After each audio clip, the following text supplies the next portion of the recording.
शुक्रिया चेयरमैन साहब। कोविड-19 का जो सबसे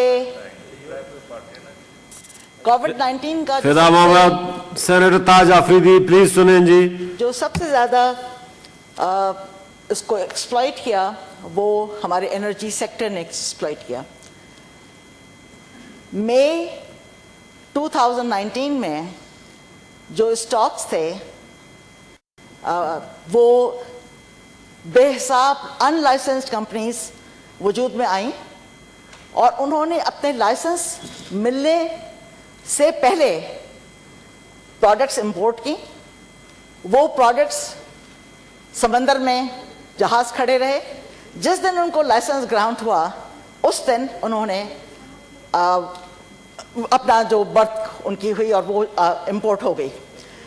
उसके बाद जितने भी ये अनलाइसेंस्ड और ऑयल मार्केटिंग कंपनीज, इनको ख़ास तौर पर कुछ फैसिलिटीज़ दी गई थी, उनको उनके मार्कअप्स बढ़ाए गए थे, चीज़ें बढ़ाई गई थी, उनसे कहा गया था आप स्टॉक रखेंगे।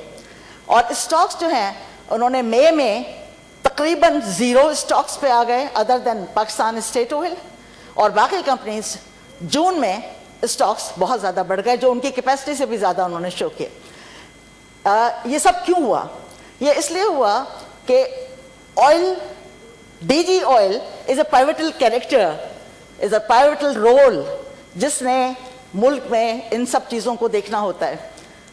वो एक वेटरनरी डॉक्टर हैं और उनका कई दफ़ा इशू हुआ यहाँ पे, लेकिन कोई मेरे ख्याल में मौजूदा हुकूमत की सबसे बड़ी जो चॉइस है वो ये है कि not the right person at the right place, ये मोटो नज़र आता है। अभी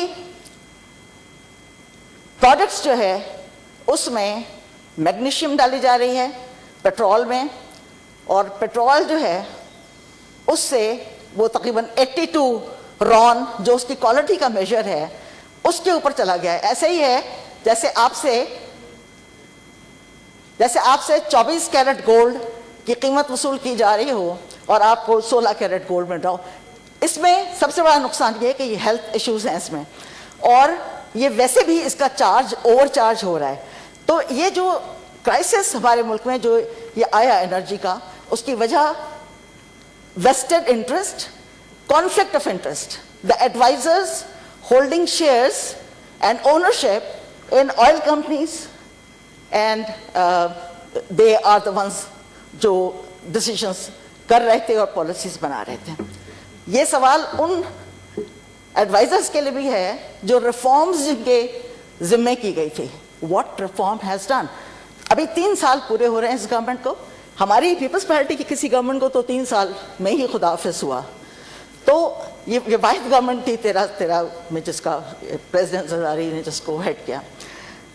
उसके बाद सबसे अच्छी जो बात हुई वो ये कि इन्होंने कहा कि आईपीपी से हमने एग्रीमेंट किया। 13 प्राइवेट कंपनीज जो पावर प्रोड्यूसिंग कंपनीज थी उनसे एग्रीमेंट हुआ, और उस एग्रीमेंट की वजह से कीमतें पेट्रोलियम प्रोडक्ट्स की नीचे आई। कहा गया कि 14 रुपए पे आ जाएगा 25 से, लेकिन अभी तक नहीं आया, और तकरीबन 700 बिलियन रुपीस जो वो ओवरचार्ज पहले कर चुके थे इस हिसाब से ये तय हुआ कि वो इंस्टॉलमेंट में पे करेंगे, और हज़ारों बिलियन का नुकसान। अब जैसे मैंने आपसे अर्ज़ किया कि जहाज़ को ऑफशोर खड़ा किया गया, 2 बिलियन पाकिस्तान को नुकसान हुआ। बिलियंस एंड बिलियंस के नुकसान हो रहे हैं। हमारे जो मिनिस्टर पेट्रोलियम साहब हैं वो खड़े होकर कह देते हैं कि ये दूसरी गवर्नमेंट का किया धरा है। ये मुझे किसी साथी ने फ़ोटो भेजे उनके, एक जगह वो मुशर्रफ साहब की गवर्नमेंट में बैठे हैं, एक जगह वो नवाज शरीफ साहब से हाथ मिला रहे हैं, एक जगह वो हर गवर्नमेंट में रहे, और वहाँ ज़्यादातर लोग जो हैं वो हर गवर्नमेंट में माशाल्लाह आ जाते हैं और बहुत अच्छा रोल उनका होता है।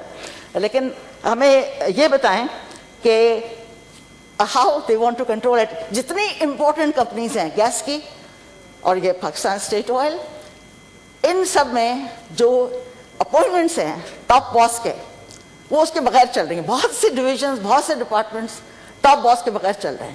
آپ کیسے امید رکھ سکتے ہیں کہ ایک ادارہ چلے اور جس کا کوئی کیپٹن نہ ہو؟ So these are the issues.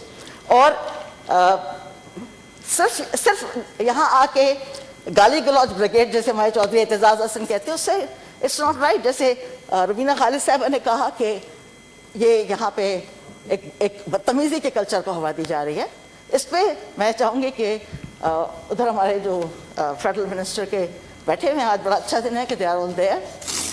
They should take it to the cabinet and say کہ please don't give us this bad name. And thank you very much. Thank you G.